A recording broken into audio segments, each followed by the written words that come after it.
Well, it's quite the lightning storm we have out there here in Michigan right now. I don't know if you can see it through the window. It was flashing a little bit ago. Might be quieting down. Might have passed by. But here we go. Utah. Let's talk Utah. I had some corrections. A kind Alabama fan commented me on the Alabama breakdown video and threw in that Proctor was a starter and everything, and I was struggling with that. And I know Michigan played them, and I remember Proctor being the guy, but our lads had the other guy starting. So I'm going to do my best to have everything in place here for this Utah video. Did my research. But as I said, critiques are always welcome. If you want to come on and correct me and be nice about it, like that guy, or mean about it, I don't care. I just won't respond to you. But if you could just say, hey, I appreciate the video, like he did, but this and this and this, you missed. And I'm okay with that. I'm here to learn as a dependent fanatic about all these teams. The more I learn, the more my predictions and betting, resume rankings, betting, all that's coming up during the season. But predictions are before the season, and I'd like to know everything I don't know. So, with that being said, we're talking Utah, and we're going to start with the coaching staff. The head coach, offense coordinator, defense coordinator, and then we are going to move on to the players, which is quarterback first, and Cam Rising. And you have some others behind him, but we're not going to talk about them because I love Cam Rising, and he should stay healthy for you guys, right, all season. That I really do believe that Utah has a chance to win the Big 12 and make it to the playoff. Are they title contenders? You let me know after this video is done. Kyle Whittingham, though, is Utah's head coach. He's my second favorite coach in all the land, only because I'm a Michigan fan.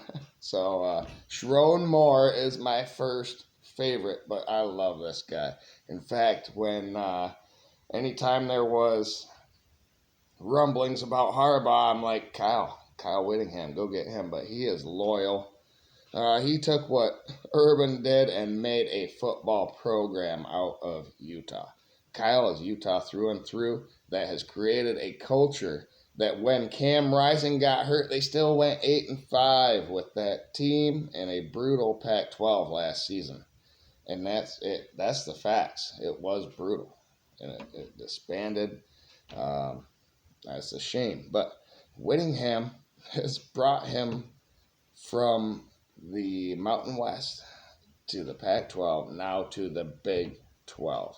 This guy, wow, he started playing in the state of Utah at BYU, and then became a graduate assistant there in 1985 before he was named defensive coordinator early in his career at Eastern Utah College.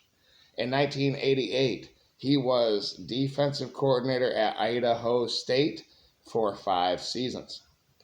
In 1993, he made the move to Utah as D-line coach under his dad until he took over for as DC in 1995 and remained loyal under McBride and Urban Meyer before being named head coach in 2004. This guy, I love it. I love the loyalty. I love the passion. I love how he builds a team. I love the physicality.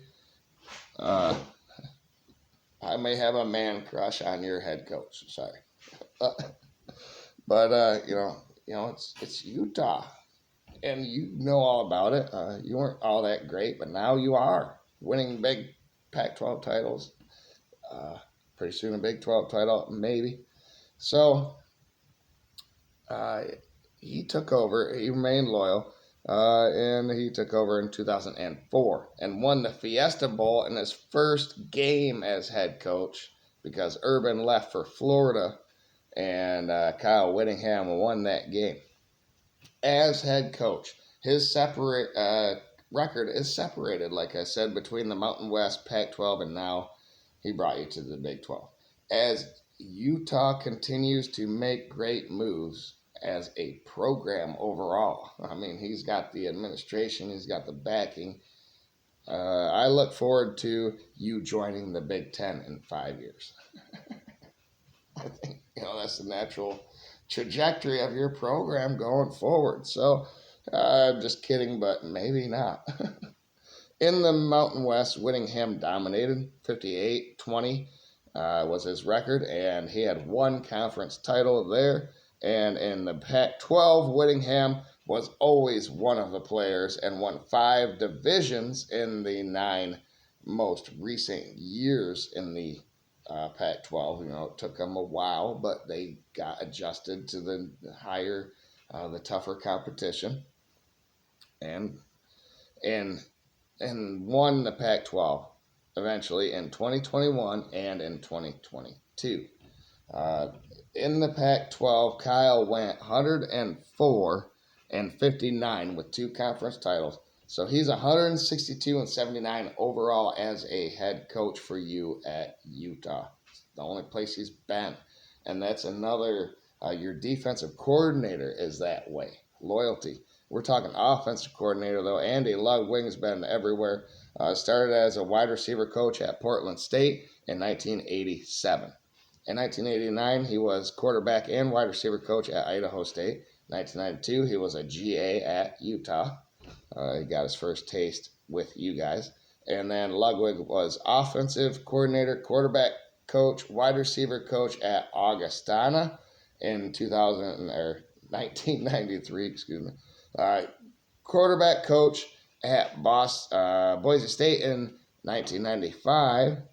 And then since 1997, he has been offensive coordinator at Cal Poly, Fresno State, Oregon, Utah. He was at Utah for you guys from 2005 to 2008. Then he went to Cal at San Diego State, Wisconsin, Vanderbilt. And since 2009, he has been back at Utah for you as offensive coordinator and doing great things. Cam Rising is back. So, at defensive coordinator, Morgan Scalley is your guy. He was a defensive back at Utah. He's been playing or coaching there since 2001, except maybe 2 years, 1 or 2 years. In 2006, he was an administrative assistant for you. And then in 2007, Morgan was a graduate assistant. In 2008, he was safeties coach. And then from 2009 to 2014, he added the title of recruiting coordinator. And then in 2015, he held special teams coach, recruiting coordinator, and safety coach positions. Then in 2016, you have him as his current role as defensive coordinator and safeties coach. And it's been all but nothing's been bad. You beat USC a couple times, and you have no problem with this guy containing high-flying offenses. So there you go. That's the coaching staff. Also, at the end of the video, I'll give you a floor and a ceiling on your schedule and what I think you can do. But let's talk your positional players. Quarterbacks first. Perhaps some of you forgot what Cam did in 2022. I really like Rising's loyalty to Whittingham and to Utah because I wanted him in the transfer portal, and I'm sure others did too, but he is back for you. He was injured in 2023. In 2022, he was 249 completions, 385 attempts, 65% for over 3,000 yards, 3,034 to be exact, and 8 was his average completion. But he also had 77 rushes as a quarterback, 465 yards, that's a 6-yard average, and he had 6 touchdowns. So this guy's back now after watching all the other players do what they can for Utah. He's taking notes and he's back. Let's go. Micah Bernard is at running back for you. He's a redshirt senior. He must have been injured as well last season because he had no stats. But in 2022, he had 106 carries, 533 yards for a 5-yard average, and he had 4 touchdowns. Plus 34 receptions for 314 yards, 9.2 average, and 1 touchdown. Micah Bernard is back. I think he's your guy. Let me know in the comments if I'm wrong. Jalen Glover is also back as a junior. He had 137 carries for 562 yards. I'm guessing in Micah Bernard's absence, and 2 touchdowns. So that's about it for your running back room that has proven production. No freshmen, no unproven players are going to be listed. You have to have stats to be listed on these breakdowns. I want to make that clear. All right. Now you have a lot of weird positions. You got 2 different tight end positions per Our Lads. Our Lads is where I got the starting positions from, or who's going to start at these positions. And then I did the ESPN filter with their stats. And now I'm talking about them, and I'm going to give you a prediction. All right. Tight end Y is Brant Kuith, who had 19 catches for 206 yards last season, 10.8 average, 3 touchdowns. In 2022, he had 50 catches for 611 yards, 12.2 average, and 6 touchdowns. Beginning to make a habit of saying last year's stats for Utah because they were better. Of course, Cam Rising. So, his backup is listed as Miki Suguturaga, a redshirt senior. Another upperclassman, had 4 catches last season, 42 yards, 10.5 average, 1 touchdown. At tight end you have a guy, Landon King, who had production coming back, a junior. 14 catches for 166 yards, 11.9 average, and 3 touchdowns. And then at wide receiver, you have a few coming back as well, 4 that have production. At the X position, Money Parks, a senior, 31 catches, 293 yards, 9.5 average, 2 touchdowns. But he also had 7 carries for 45 yards, 6.4 average. At wide receiver Z, you have Dorian Singer, a senior, a transfer from USC this season. 24 catches he had for USC, 289 yards. That's a 12 average and 3 touchdowns. But in 2022 for USC, he had 66 catches for 1,105 yards. That's a 16.7 average. He had 6 touchdowns 2 years ago. At wide receiver R is Micah Pittman, a redshirt senior. Another injury from last year.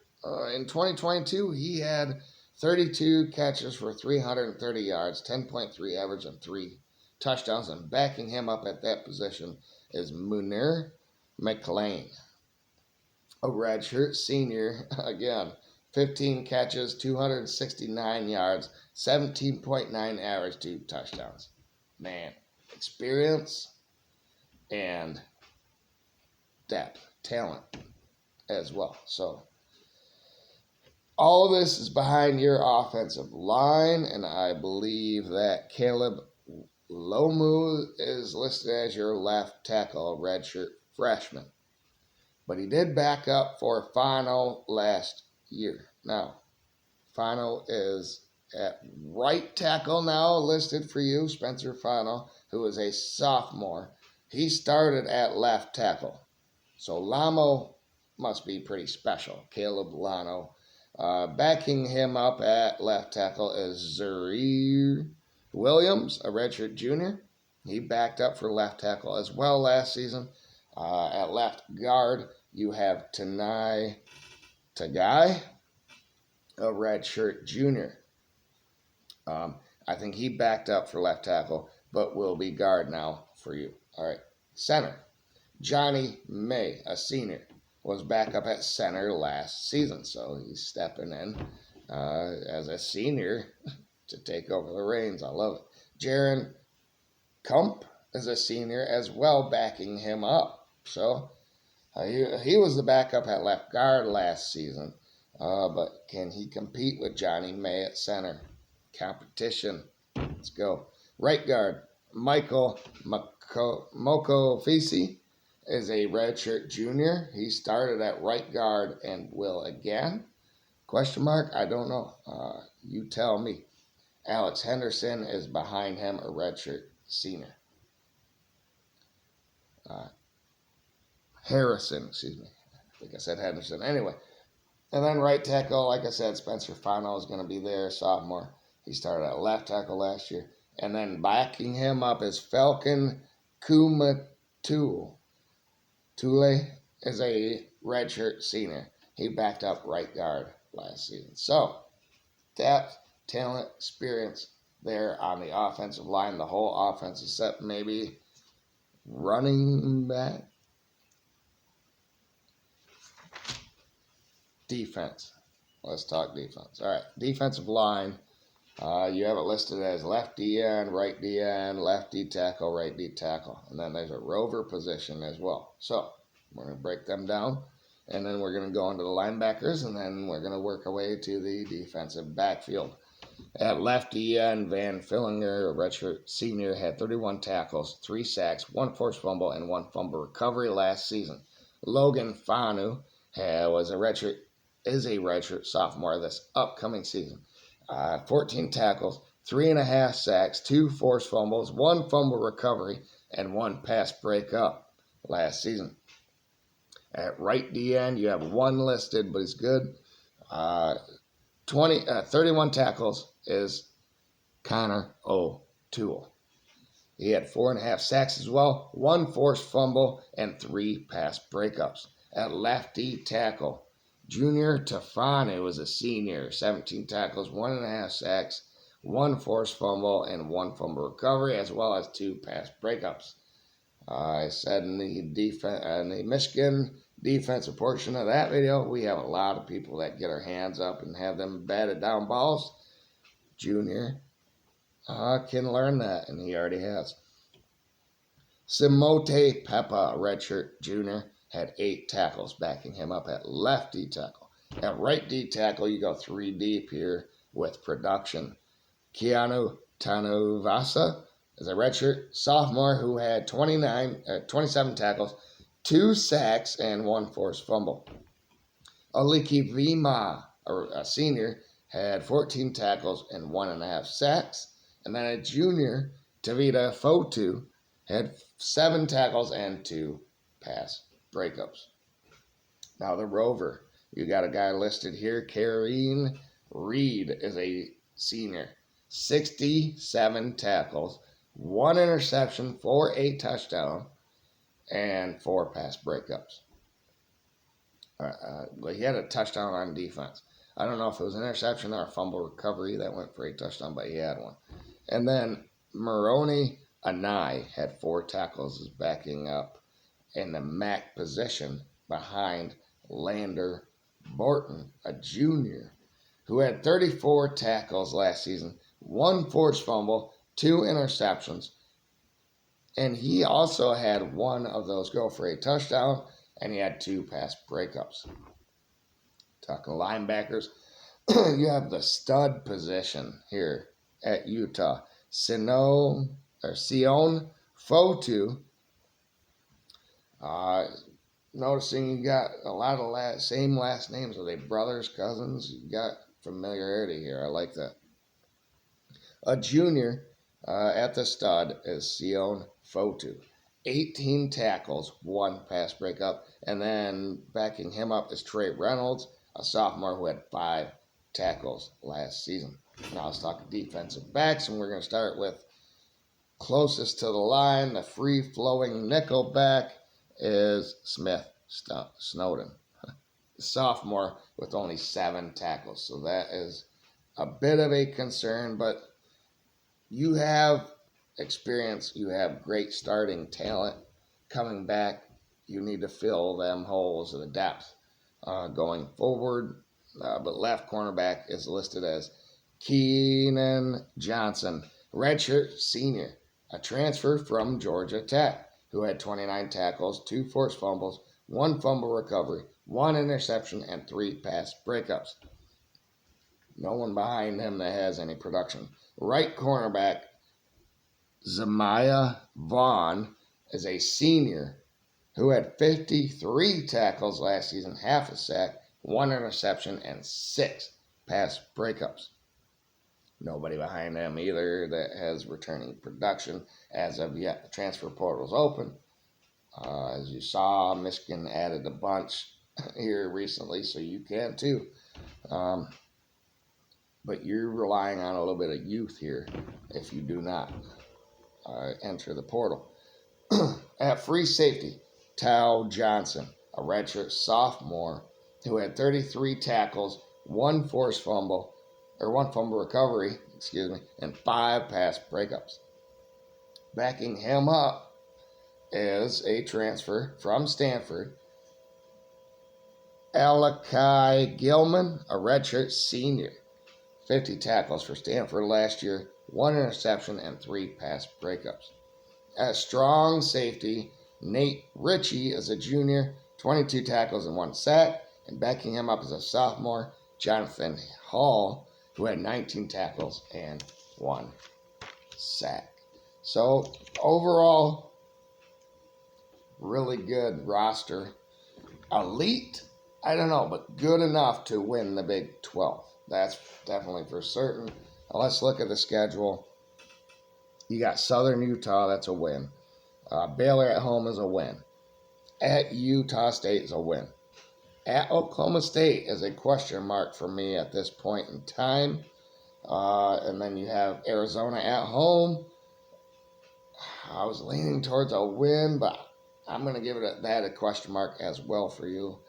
And then you get first bye after the first 4 games. 2 at home, 2 on the road. The 2 on the road are question marks, even though, well, no, that's the first 5 games,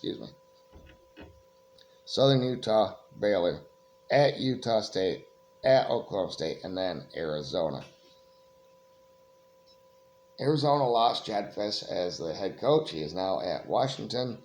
You are in a league that is not from, there's no familiarity at all between any of these teams anymore in the Big 12. Arizona's a tough one for me at home for you. I'm going to give you a win. And then you get your first bye. All right. At Arizona State is a win for you. TCU at home is a win. At Houston is a win. Then you get your second bye. And you get BYU at home. I believe you win that game. And then at Colorado, Prime doesn't know what the hell he's doing. Whittingham has the culture. You guys will win that game. Iowa State at home is a win. And then I thought about a win or a question mark at the end of the season for UCF on the road. It's got to be a question mark because that gives you only two question marks here for you. Does that mean I think that's your floor? No. I'm going 9-3 is Utah's floor. And I think 12-0 is Utah's ceiling. With the schedule they have, I think they can win all of these games. I think they can win at Oklahoma State. I think they can beat Arizona at home. I think they can win at Houston. TCU is nothing like they were in the national championship a couple years ago. BYU. So, yeah. You can go 12-0. With this roster, with that coach, I'm telling you. Like the video if you stayed this long. Share with other people out there. Subscribe if you have not already. We're on our way to 300. Only 2 away. I'd like to get to 500 because that's when YouTube tells me I can start making money. So let's do that. And remember to have a great day out there, everybody. Let me know in the comments what you thought about the video. Where did I screw up? What part did you like? Man. Penn State's next. I don't think I'm doing any more unless someone asks me to do LSU or Ole Miss, because I think them two do deserve a video. And USC, I forgot. USC has a shot. So, thank you, everyone. Have a great night out there.